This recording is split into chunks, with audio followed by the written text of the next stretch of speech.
ঢাকা শহরে কিছু কিছু জায়গা এখনো আছে অনেক সবুজ গাছপালায় ভরা। তো বসুন্ধরা রিভিউর মধ্যেও অনেক সুন্দর সুন্দর জায়গা আছে, যে খালি জায়গাগুলো পড়ে আছে সেগুলো আগাছা জমিয়ে সবুজে রূপান্তরিত হয়েছে।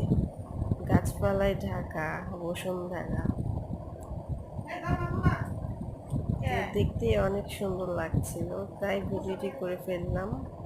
সবুজ আর সবুজ, ইট পাথর শহরের মধ্যে কিছু সবুজ কিছু জায়গা ভালো লাগলো, তাই ভিডিও করে আপনাদের সাথে শেয়ার করলাম।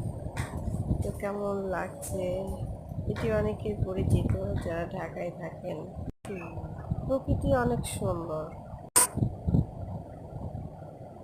যারা বসুন্ধরায় থাকেন তারা এই জায়গাটি চিনতে পারেন।